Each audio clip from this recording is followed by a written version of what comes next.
You're Thank you so watching much. a special edition of Channel 9 Eyewitness News at noon as we have power outages, school closings on short notice, and a lot of issues on the roads and down trees and power lines. The storms today not even close to being over, and we're using our live local radar to track these systems for you. This is a fast-moving storm, and we have crews spread across the area. Now, quickly before we start, President Trump is about to speak about his acquittal in the impeachment trial. We will carry that live on TV 64 so we can focus on your safety in these storms that we're dealing with right now. And we have a team of reporters live across our area. They are monitoring the conditions and responding to them as they change. But let's start with Chief Meteorologist Steve Udelson with the warnings of the neighborhoods that could now be in danger. And Steve, you mentioned just a few seconds ago there could be debris in the air. Yeah, quite possible, which would of course be the sign of there actually is a tornado. With the tornado warnings up till 12:45, it's another 20 minutes. This is southern Mecklenburg County, just south of Uptown, really from the Cotswold area through Beverly Woods down toward Pineville, where I was seeing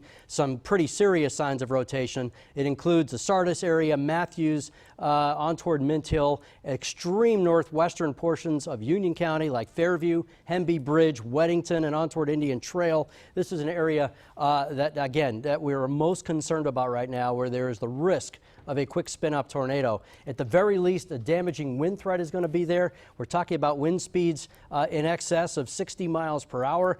We've got that rotation now between Quail Hollow and the Arboretum, right by Ray Road, and, well, it's going to come up on Providence Road real quick.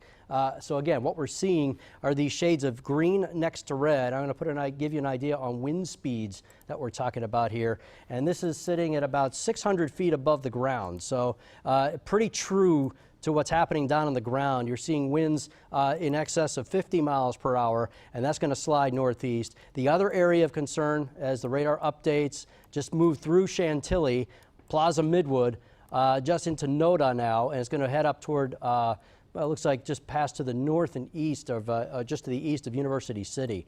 But again, it looks like an area of damaging wind will be the greatest threat, at least initially, and then the heavy rain producing flash flooding. Now is not the time to think about either heading outside to try to take a picture or to drive around in it. I would just wait this thing out as it moves northeast very, very quickly on its way toward Newell about 12:30, Reedy Creek Park at about 12:30, Old Savannah, Planters Ridge by about 12:45, 12:50. And Steve, you know, it's just interesting in watching the way this radar is operating, or how these storms are operating. It's just those little pockets where there's just the momentum of the potential that could cause the quick spin-up tornadoes that may go down and may go right back up. Let's show you how this is shown from a outside your eyes perspective, and it's not much. And the scariest thing about this is, as you look at this image here, there could be a tornado wrapped in there that you would never see, covered completely in rain. Now, this is our Uptown Charlotte camera, certainly soaked, but also you'll get a couple lightning strikes because the lightning is just pretty much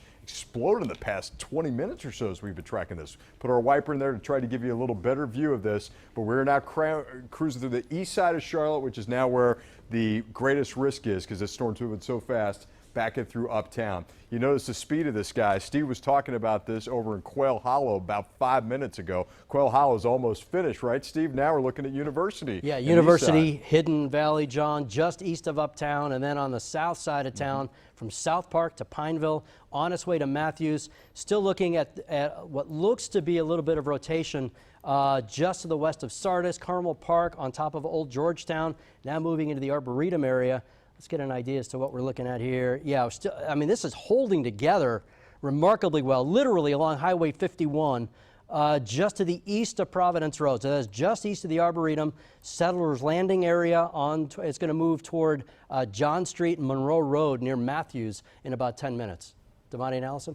All right, Steve, thank you so much for that. Let's go live now to Mark Becker, who is live in Uptown, where residents and folks who live down in Uptown are actually being moved to lower ground. And Mark, you're in the middle of this as this storm just starts coming through the area. What do you see out there? Yeah, Damani, we dodged it earlier, but about 10, 15 minutes ago, it just started to pour here in Uptown Charlotte. It has actually let up a little bit. We've also heard heard thunder, seen lots of lightning. As you can see, the street's pretty much empty now. This is the intersection of Davidson and 4th Street in Uptown Charlotte. A lot of traffic still moving through, but most of the people have gone inside for the time being. We saw some folks scrambling about 10 or 15 minutes ago. Now, It just started pouring as you were talking back there about the uptown area being hit pretty hard. We're still hearing rumbles of thunder, but the worst of it right now seems to have passed by. No damage here. The wind pretty much gone at the moment, but we did get a lot of rain, still hearing thunder, and we will continue to be here as long as there's a possible threat.